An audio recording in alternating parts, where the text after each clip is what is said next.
इस देश को क्या कमी है? इतना भगवान ने हमको दिया है, बस उसका सही सदुपयोग करने की नीति बनाने की जरूरत है और व्यवस्था में उसको लाने की जरूरत है। इतना कुछ हमको दिया।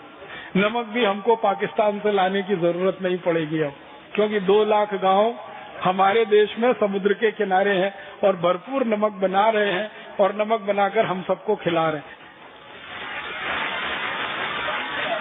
और बन रहा है। करोड़ों मीट्रिक टन नमक बन रहा है। तो हमारे देश को फिर से स्वावलंबी बना के अपने पैरों पे खड़ा कर देना है। जैसे दुनिया के देश खड़े हो रहे हैं वैसे ही हम खड़े होंगे। तो अब आप बोलेंगे ये शुरुआत हम कहाँ से करें? शुरुआत हमारी होगी अंग्रेजों के बनाए गए कानून से। ये कानून हटते ही हमारा काम शुरू हो जाएगा। अब पहला कानून अगर हम ये लैंड एक्विजिशन एक्ट का बदल दें तो जमीन का बंटवारा भारत के किसानों में हो सकता है। अभी हमारे पास करीब 34 करोड़ हेक्टेयर जमीन है पूरे देश में। इसमें से करीब 18 करोड़ हेक्टेयर जमीन पर हम खेती करते हैं। बाकी जमीन हमारी या तो जंगल के नीचे है या तो ऊसर भूमि है जिस पर खेती नहीं हो सकती। तो ऊसर भूमि है और जंगल के नीचे है। जंगल के नीचे वाली जमीन को भारत सरकार ने ले रखा है। किस कानून के आधार पर? इंडियन फॉरेस्ट एक्ट, और एक दूसरा कानून है फॉरेस्ट कंजर्वेशन एक्ट। ये 2 कानून के आधार पर जंगल की सारी जमीन सरकार की है। इन 2 कानूनों को बदलना है बस। और बदल के क्या करना है कि जंगल के नजदीक में जो जो गांव हैं उन सब गांवों की सामूहिक हिस्सेदारी उस जमीन की है जो सरकार ने फॉरेस्ट कवर के रूप में ले रखी है। कानून बदलते ही चमत्कार होगा इस देश में। आप बोलेंगे क्या? जैसे ही आप ये कानून बनाएंगे कि गांव जो जंगलों के नजदीक हैं उनकी सामूहिक हिस्सेदारी उस जमीन पर है, तो जमीन का हिस्सा जब गांव वालों का हो जाएगा तो उस जमीन पर वो सब कर डालेंगे जिसकी कल्पना आपने नहीं की। इतना वो कर डालेंगे, क्योंकि हमारे देश में जंगलों के नजदीक जो रहने वाले लोग हैं ना वो सब वनवासी हैं। दुर्भाग्य से हम सब उनको आदिवासी कहते हैं। आदिवासी तो हम सभी हैं, वो वनवासी हैं। हम वन में नहीं रहते, वो जंगल में रहते। तो ये जो वनवासी लोग हैं इनके कंट्रोल में, इनके अधिकार में जैसे ही जमीन आएगी तो उनको इतना ज्ञान है जड़ी बूटियों को लगाने का, उनको इतना ज्ञान है फल फूल पैदा कराने का, उनको इतना ज्ञान है अनाज के उत्पादन को बढ़ाने का, और उनके तरीके से वो सब ज्ञान का भरपूर उपयोग करेंगे और इस पूरी ऊसर जमीन को एक हरा भरा, एक बहुत सुंदर व्यवस्थित या तो खेत बना देंगे या जंगली बना देंगे। ऊसर नहीं रहेगी। आप बोलेंगे जी ऊसर जमीन को कैसे किया जा सकता है? बहुत आसान काम है। ऊसर जमीन को ठीक करने के कोई मुश्किल रास्ते नहीं है। बहुत आसानी से भारत की 17 करोड़ हेक्टेयर ऊसर जमीन को उपजाऊ बना सकते हैं। बस इतना ही करना है। गाय का गोबर, भैंस का गोबर, बैल का गोबर, गाय का मूत्र, भैंस का मूत्र, बैल का मूत्र, माने जानवरों का जो गोबर है मल और जानवरों का जो मूत्र है, इसको एक निश्चित अनुपात में, जिसको अंग्रेजी में कहते हैं रेशियो प्रोपोर्शन, एक निश्चित अनुपात में मिलाकर ऊसर जमीन पर 3 साल तक डालते रहना है। चौथे साल में वो जमीन सोना पैदा करने लगेगी, क्योंकि ये करके देख लिया गया है इस देश में। हमारे देश के हजारों किसानों ने ये परीक्षण किया है कि जिस जमीन पर घास का तिनका नहीं उगता उस जमीन पर गाय का गोबर, गाय का मूत्र लगातार मिलाकर 3 वर्ष तक छिड़कते रहने पर उसी जमीन में सबसे ज्यादा उत्पादन हो जाता है। आप बोलेंगे जहाँ पत्थर है वहाँ भी उत्पादन हो जाता है। पत्थर वाली जमीन में इतना भरपूर आम आता है और इतना भरपूर आंवला पैदा होता है कि आप हैरान हो जाएंगे। जो जमीन में पत्थर ज्यादा है ना वहाँ आयरन बहुत है, लोहा बहुत है, और जिस जमीन में लोहा बहुत होता है ना वहाँ आम और आंवले जैसे सैकड़ों फल भरपूर पैदा होते हैं। तो हम हमारे देश की जो बची हुई 17 करोड़ हेक्टेयर जमीन को उपजाऊ बनाकर गांव के लोगों को स्वावलंबन दे सकते हैं और वनवासी लोगों को धन धान्य से समृद्ध कर सकते हैं। वहाँ जड़ी बूटियां उगाई जा सकती हैं, फलों का उत्पादन किया जा सकता है और उसमें बहुत सारा अनाज भी पैदा हो सकता है। उस जमीन को सुधारने का काम अगर हम कर पाए तो आप बोलेंगे ये काम कौन करेगा? पहले कानून बदलना है, फिर ये काम करेंगे हम सब मिलके। भारत स्वाभिमान का अभी हमारी कल्पना है हर गांव में एक योग शिक्षक होगा अगले 2-3 वर्षों में। तो 6,38,365 गांव में एक एक योग शिक्षक हो जाएगा। उस योग शिक्षक को ऊसर जमीन सुधारने की ट्रेनिंग यहाँ हम देंगे और वो ट्रेनिंग लेके गांव में जाएगा और गांव के लोगों को इकट्ठा करके छोटी छोटी बातें बताएगा और वो जमीन को हम पूरी तरह से उपजाऊ बना लेंगे। ये मुश्किल से 3 साल का काम है। परिणाम जानते हैं क्या होगा? अभी हमारे देश में 21 करोड़ टन अनाज पैदा होता है जितनी भूमि पर हम खेती करते हैं, फिर दुगनी भूमि हमारे पास हो जाएगी तो 42 करोड़ टन अनाज तो हम ऐसे ही पैदा कर लेंगे। और 42 करोड़ टन अनाज पैदा हो गया तो दुनिया के 50 देशों के एक एक भूखे आदमी का पेट हम आराम से उस अनाज से भर देंगे। कोई 50 देशों में भूखा नहीं सोएगा, इतना अनाज हमारे पास होगा।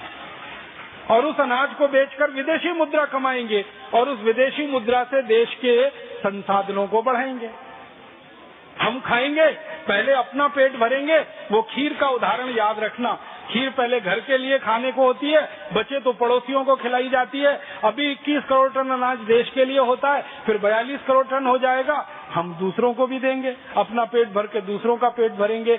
और भारत तो भूमि ही है पेट भरने वालों की, पेट भरवाने वालों की, ये तो भूमि है, भगवान ने दिया ऐसा। तो फलों का उत्पादन बढ़ा सकते हैं, अनाज का उत्पादन बढ़ा सकते हैं। और इस जमीन को उपजाऊ बनाने के लिए एक छोटा सा काम और करना पड़ेगा। भारत देश में अंग्रेजों के जमाने का एक कानून चला आ रहा है और वो कानून जानवरों को कत्ल करने का कानून है। जानवरों को कत्ल किया जाता, आपको मालूम है, कानून के हिसाब से। और हर साल इस देश में 10 करोड़ जानवर काट दिए जाते हैं। गाय, बैल, भैंस, बकरे, बकरी 10 करोड़। और मुर्गे मुर्गी कितने काटे जाते हैं उसका तो सरकार को भी मालूम नहीं। तो 10 करोड़ जानवरों को हर साल हम काट देते हैं। काटने का कारण क्या है? उनको काटकर मांस पैदा होता है, गाय का मांस, बैल का मांस, भैंस का मांस, बकरे बकरी का मांस। वो मांस दूसरे देशों में निर्यात किया जाता है। निर्यात करके हम कुछ विदेशी मुद्रा लेके आते हैं और उस विदेशी मुद्रा से डीजल और पेट्रोल खरीदकर अपनी गाड़ियां चलाते हैं। तो सरकार बार बार एक कुतर्क देती है कि जानवरों को काटना बंद नहीं किया जा सकता, क्योंकि हमें मांस निर्यात करके जो विदेशी मुद्रा मिल रही है वो विदेशी मुद्रा हम छोड़ नहीं सकते, क्योंकि उससे हमको डीजल पेट्रोल खरीदना है। और ये डीजल पेट्रोल हर साल इसका उपभोग बढ़ता ही जा रहा है, कंजम्पशन बढ़ता ही जा रहा है, इसलिए जानवर कटना बहुत जरूरी है। इस कुतर्क के आधार पर 63 वर्षों से लगभग 10 करोड़ जानवर हर साल कट रहे हैं। अब आप सोचो, हर साल जिस देश के 10 करोड़ जानवर कटें तो उस देश का तो सारा धन खत्म हो रहा है। आप जानते हैं जानवरों की कीमत क्या है? जानवर हमारे ऐसे अद्भुत जीव हैं जिनको भगवान ने पता नहीं ऐसा विशेष बनाया है।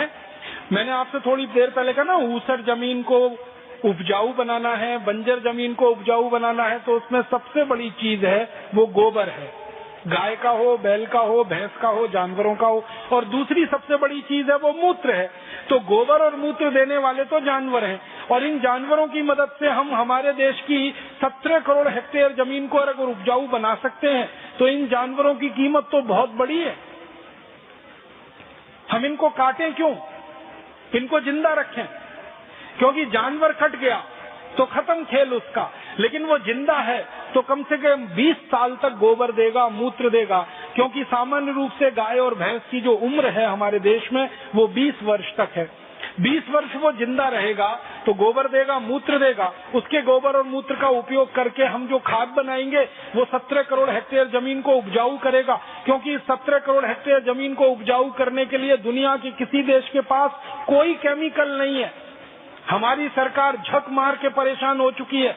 63 साल में भारत सरकार ने दुनिया भर के इतने देशों को ये कहा कि भारत की ऊसर और बंजर जमीन को उपजाऊ बनाने के लिए कोई हमको केमिकल दे दो।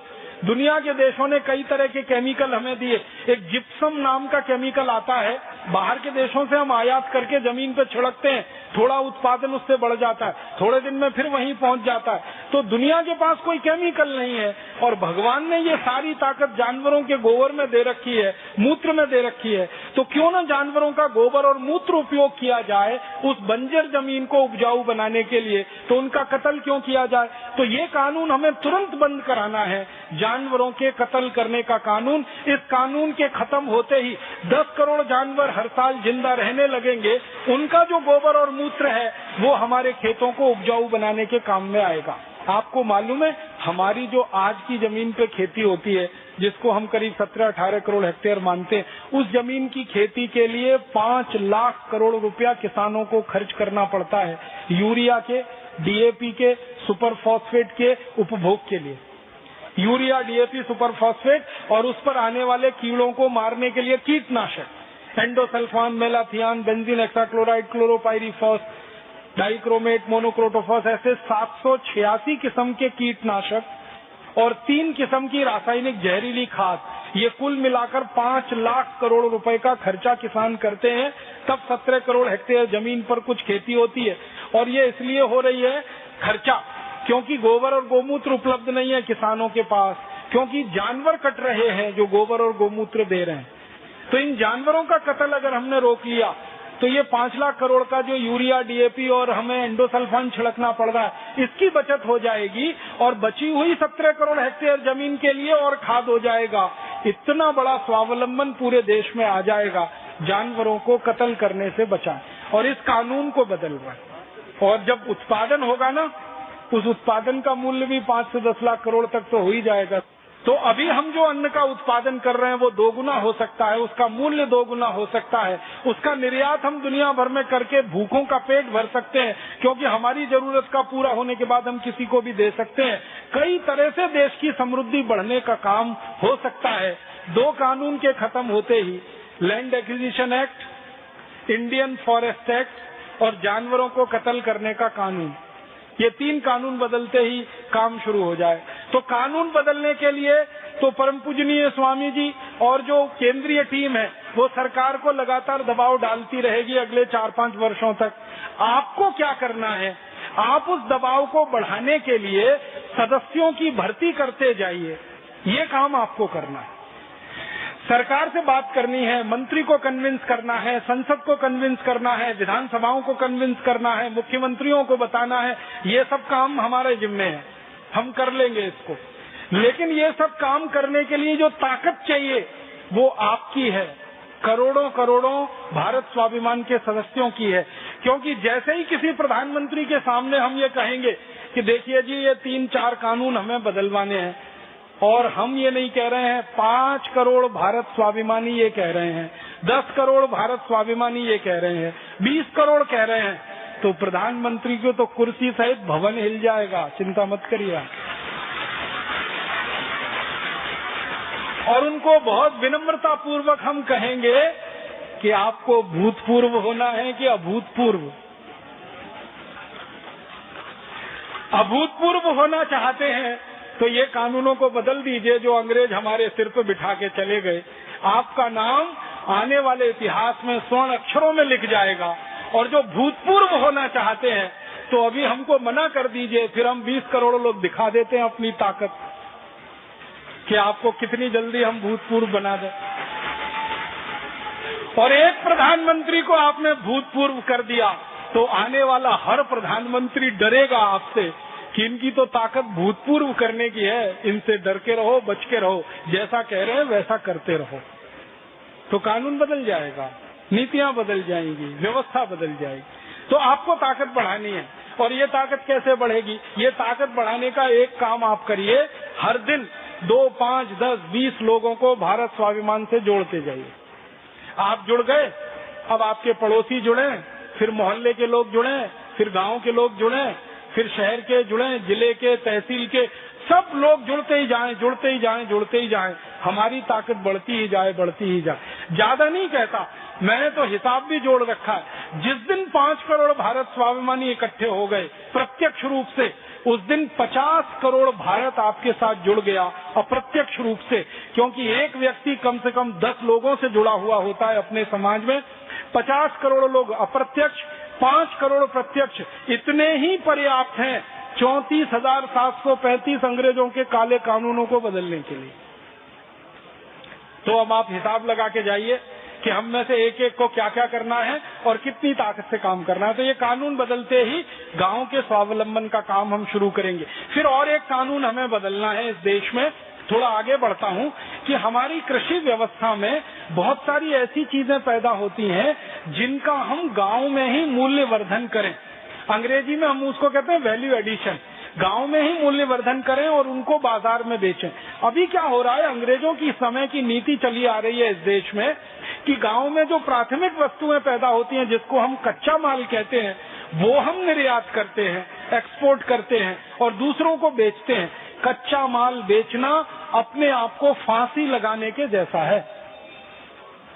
हम कच्चा माल बेचते हैं, क्या बेचते हैं? कपास बेच देते हैं दूसरे देशों को, हम लोहे का अयस्क बेच देते हैं दूसरे देशों को, हम बॉक्साइट बेच देते हैं, बॉक्साइट माने एल्यूमिनियम बनाने वाला अयस्क, वो हम बेच देते हैं, हम कॉपर का ओर बेच देते हैं दूसरे देशों को। तो 90 किस्म के बेशकीमती खनिजों को सीधा खोद कर दूसरों को बेच देते हैं हर साल। ये बेचना हमें बंद करना है।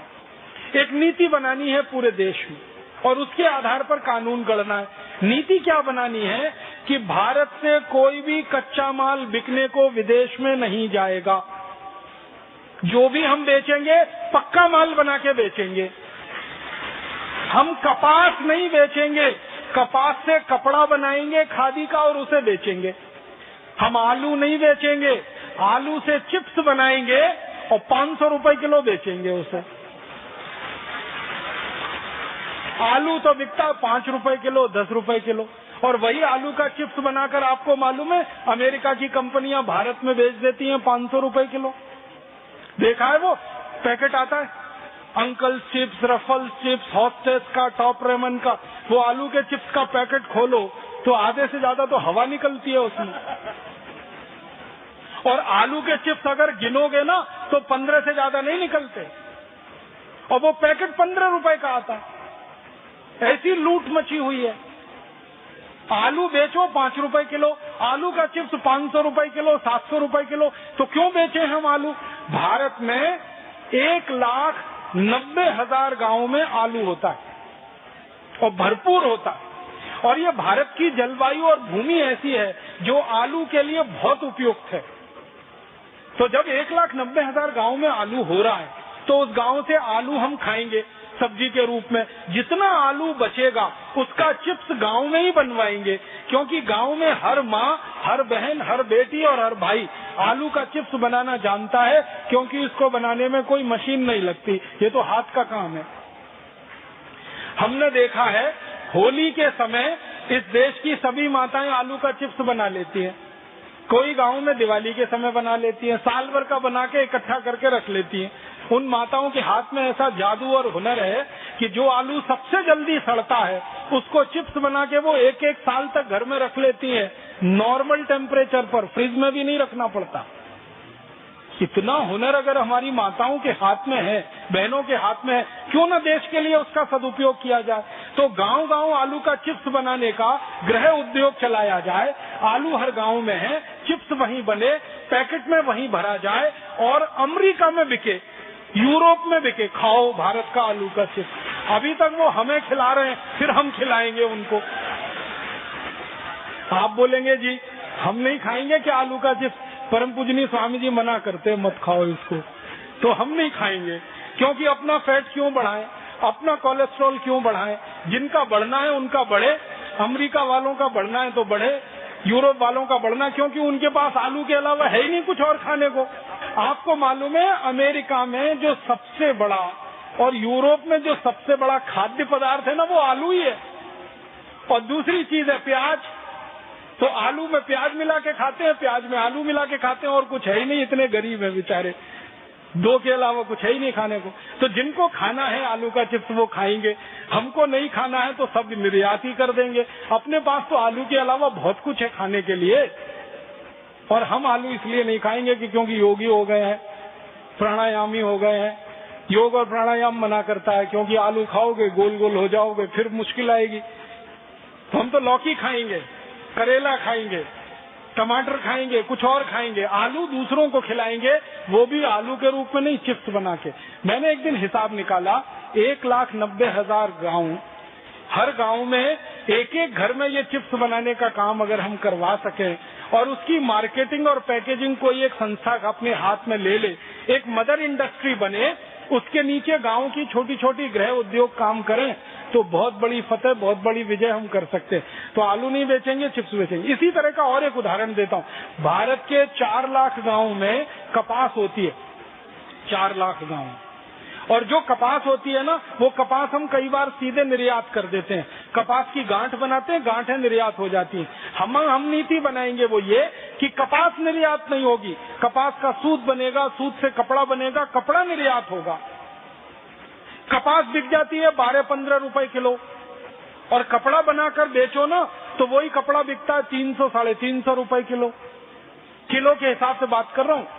जो कपास हम 12-15 रुपए किलो में बेच देते हैं, उसी कपास का कपड़ा अंतर्राष्ट्रीय बाजार में 350 रुपए किलो में बिकता है। तो हम सीधे कपड़ा क्यों नहीं बेचें? और भारत का कपड़ा तो ऐसा अद्भुत होगा, हाथ से बना, हाथ से कटा। दुनिया लट्टू है इस कपड़े पर।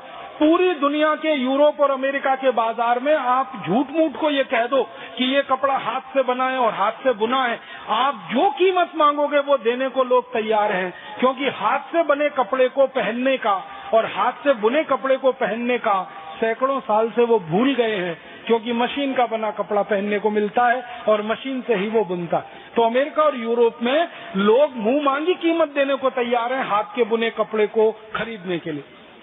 हमें वही करना। 4 लाख गांव में हम चरखे चलवा सकते हैं, सूत बनवा सकते हैं, खादी बन सकती है, और वो खादी दुनिया भर के देशों में निर्यात होकर लाखों करोड़ों रुपए देश की आमदनी बढ़ा सकती है। मैंने एक दिन हिसाब निकाला था कि ये 4 लाख गाँव में खाली सूत बने, कपड़ा बने, इसी काम में 15 करोड़ लोगों को जिंदगी भर के लिए रोजगार मिल सकता है। 15 करोड़ लोगों। आप सोचो, एक तो बेरोजगारी भी खत्म हो हमारी। तो ध्यान में दिलाना चाहता हूँ वो आपको ये कि हम कपास निर्यात कर रहे हैं तो देश की बेरोजगारी बढ़ा रहे हैं और रोजगार का निर्यात कर रहे हैं। अगर हम कपास से कपड़ा बना रहे हैं तो देश की समृद्धि बढ़ा रहे हैं, रोजगार बढ़ा रहे हैं और बाहर से रोजगार का आयात कर रहे हैं। इसी तरह का और एक उदाहरण देता हूँ। हमारे भारत देश में बहुत बड़े पैमाने पर अन्न पैदा होता है, गेहूं, चावल, चना, दाल, मटर। कई बार सरकार के पास बफर स्टॉक में बढ़ जाता है तो दूसरों को वो निर्यात कर देते हैं, गेहूं निर्यात कर देते हैं, कई बार कुछ और निर्यात कर देते हैं। हम जो नीति बनाएंगे वो ये कि किसी भी देश को निर्यात करना पड़े अगर बफर स्टॉक बढ़ गया तो। बफर स्टॉक बढ़ने का माने रखने की जगह नहीं है और वो गेहूं सड़ जाएगा, खराब हो जाएगा, इसलिए उसका निर्यात करके कुछ पैसा कमा लिया जाए। तो हम गेहूं निर्यात नहीं करेंगे, गेहूं का आटा बनाएंगे, आटा निर्यात करेंगे। गेहूं के आटे में से मैदा निकालेंगे, मैदा निर्यात करेंगे। गेहूं के आटे में से मैदा निकलने के बाद सूजी निकालेंगे, सूजी का निर्यात करेंगे। एक ही गेहूं में से 3 चीजें बना के हम निर्यात कर सकते हैं। और गेहूं निर्यात होता है 10-11 रुपए किलो और आटा बिकता है 26 से 30 रुपए किलो। तो 11 रुपए किलो की चीज से अगर 26 रुपए किलो का भाव मिलता है तो 11 रुपए किलो की क्यों बेचें? हम तो 26 रुपए किलो की बेचेंगे। और आटे को ऐसा बनाएंगे आरोग्य आटा जैसा, उसमें गेहूं है, चना है, जव है, फिर उसमें बाजरी है, फिर ऐसे 9 तरह के अनाज मिला के जो दुनिया के देशों ने कभी खाया नहीं, कभी स्वाद भी नहीं चखा, वो तो दीवाने हो जाएंगे इस आटे के। इसमें कैल्शियम भी भरपूर है, आयरन भी भरपूर है, और दुनिया भर के लोगों को कैल्शियम और आयरन की पूर्ति के लिए जो गोलियां खानी पड़ती हैं, ये आटा उन गोलियों को खत्म कर देगा। अंत में उन गोलियों को बनाने वाली कंपनियां भी झक मार के यही आटा बेचेंगी, गोलियों को खत्म करना पड़ेगा। तो हम हमारे देश को गांव के स्तर पर कैसे स्वावलंबी बना सकते हैं। और एक उदाहरण देता हूँ, हमारे देश में 1 लाख से ज्यादा गाँव में टमाटर पैदा होता है। टमाटर की चटनी बन सकती है, सॉस। अब टमाटर बिकता 12-15 रुपए किलो, टमाटर की चटनी बिकती है 200 रुपए किलो। मालूम है, Maggi hot and sweet chilli sauce, और वो बिकती है ये क्या कि इट्स डिफरेंट। उसका डिफरेंस पता है क्या है? 3 महीने पुरानी सड़ी गली है, यही है डिफरेंस उसका। घर में हम टमाटर की चटनी ताजा बना के खाते हैं, वो 3 महीने पुराना होता है और वो 200 रुपए किलो बिक सकता है। टमाटर 10 रुपए किलो बिक रहा है। तो जो जो देश में टमाटर वाले गांव हैं उन सब जगह टमाटर की चटनी बन सकती है और ये घर में बन सकती है। इसके लिए कोई दूसरा बड़ा उद्योग लगाने की जरूरत नहीं। इसी तरह देश में अंगूर होता है, इसी तरह देश में 2000 से ज्यादा चीजें गाँव में जो होती हैं उनको पक्का माल बना के ही बेचना है, कच्चा माल नहीं बेचना। एक और उदाहरण देता हूँ, गन्ना हमारे देश में करीब करीब 4 लाख गांव में होता है। जितने गांव में कपास होती है उतने में गन्ना होता है। और गन्ने का हम जो है ना रस निकाल के अभी चीनी बनाते हैं, और चीनी बहुत घाटे का सौदा है। चीनी की मिलों को चलाने के लिए सरकार को हजारों करोड़ की सब्सिडी देनी पड़ती है, तब भी चीनी मिलें घाटे में रहती हैं। और इतने घाटे में रहती हैं कि किसानों के गन्ने का मूल्य नहीं दे पाते वो उसी समय जिस समय गन्ना खरीदते। इतनी बुरी हालत है चीनी मिलों की। जो सरकार सब्सिडी देना बंद कर दे तो सारी चीनी मिलें ध्वस्त हो जाएं 1 मिनट में। कारण जानते हैं क्या है? गन्ने का रस निकालना और उससे गुड़ बनाना ये सबसे आसान तकनीकी है भारत में, लेकिन गन्ने का रस निकाल के उसका चीनी बनाना ये सबसे कॉम्प्लिकेटेड टेक्नोलॉजी है भारत में, बहुत जटिल है। गन्ने का रस निकाल के जब चीनी बनाते हैं 23 तरह के तो जहर उसमें मिलाने पड़ते हैं, प्रत्यक्ष और परोक्ष रूप से। और वो जहर मिलते मिलते वो चीनी नहीं रहती, जहरी हो जाती। और वो जहर खा खा के हम अपनी डायबिटीज बढ़ाते रहते हैं, कोलेस्ट्रॉल बढ़ता है, हार्ट अटैक आता है और तमाम तरह की बीमारियां हैं। तो बजाय इसके हम इतना सा करें कि गुड़ बने और गुड़ शक्कर बने। एक होता गुड़ और एक होता गुड़ शक्कर, जिसको कई कई गांवों में गुड़िया शक्कर भी कहते हैं। और एक होता बूरा। बूरा तो आप सब जानते हैं, पश्चिमी उत्तर प्रदेश में खांड जिसको कहते हैं। तो बूरा है, गुड़िया शक्कर है और गुड़ है। ये 3 उत्पाद पूरी दुनिया में भारत के डिमांड है इनकी। मैंने अभी थोड़े दिन पहले इजराइल की एक कंपनी का एडवर्टाइजमेंट पढ़ा, बहुत इंटरेस्टिंग बात बता दूं, बहुत रोचक। इजराइल की एक कंपनी है, वो मिठाई बनाती है। मिठाई बनाने के लिए उनको कुछ वो चाहिए, मीठी चीज चाहिए। तो वो मीठी चीज का विज्ञापन करते हैं कि किसी देश के पास हो तो हमको दो। तो उनका विज्ञापन पता है कैसे आता है? वो कहते हैं हमको एवोपरेटेड शुगर केन जूस चाहिए। ये शब्द फिर से सुनो ध्यान से, एवोपरेटेड शुगर केन जूस चाहिए। इसका सीधा मतलब है गुड़ चाहिए। एवोपरेटेड माने जिसमें से पानी निकल गया, और जिस शुगर केन जूस में से पानी निकल गया तो बचेगा क्या? गुड़ ही तो बचेगा। तो वो सीधे नहीं कहते कि गुड़ चाहिए, वो कहते हैं एवोपरेटेड शुगर केन जूस चाहिए। उनकी वेबसाइट पे उन्होंने डाल रखा है। मैंने कई किसानों से कहा कि ये एवोपरेटेड शुगर केन जूस नहीं बना सकते? कहने लगे भैया ये तो अपने बस की बात नहीं है, हम नहीं बना सकते। मैं पूछा क्यों? उन्होंने कहा ये तो कुछ बड़ी भारी चीज है, इसको बनाने के लिए तो बहुत बड़ी मशीन लगेगी और करोड़ों रुपए लगेगा। बैंक हमको कर्जा नहीं देती, हमारे पास इतना पैसा नहीं, हम तो नहीं दे सकते। तो मैंने कहा गुड़ दे सकते हो? उन्होंने कहा हाँ ये तो दे सकते, जितना मांगो उतना दे सकते हैं। 1 kilo, 10 kilo, 20 kilo, 100 quintal, 200 quintal, 1 tonne, 2 tonne, 1000 tonne, जितना बोलो उतना गुड़ दे सकते हैं। मैंने कहा भैया ये एवोपरेटेड शुगर केन जूस का माने ही गुड़ है। कहने लगे अच्छा। मैंने कहा हाँ, ये अंग्रेजी का घन चक्कर है, बस और कुछ नहीं। हमारे किसानों को अंग्रेजी में बड़े बड़े शब्द बोलो तो उनको लगता है ये तो बड़ी भारी आफत है, और सीधे सीधे कहो गुड़ बनाना है, वो तुरंत बना देंगे। और ये गुड़ इजराइल को चाहिए, और जो खरीदने वाली कंपनी है ना, उन्होंने रेट दिया है कि हम 65 रुपए किलो से लेकर 170 रुपए किलो तक खरीद सकते हैं।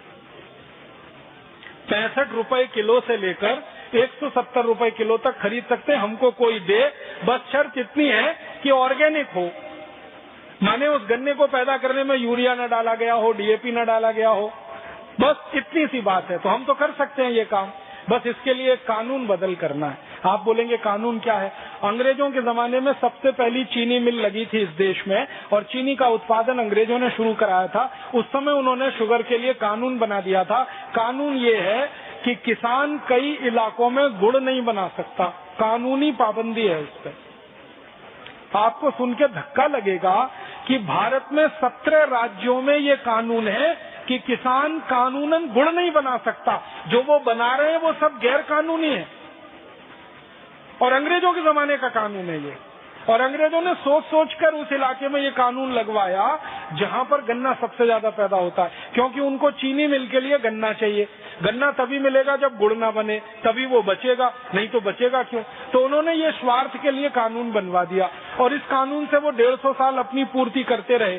चीनी यहाँ बनाते रहे और इंग्लैंड और यूरोप में बेचते रहे, क्योंकि उनको चीनी ही खाने की आदत है। और हमारे किसान गुड़ बनाने से वंचित हो गए। हमको ये कानून बदल देना है और राज्य स्तर पर ये कानून बदला जाएगा। ये केंद्र का नहीं है, राज्यों के स्तर का कानून है। तो राज्यों में ये कानून बदलवा दें, हर किसान को छूट हो।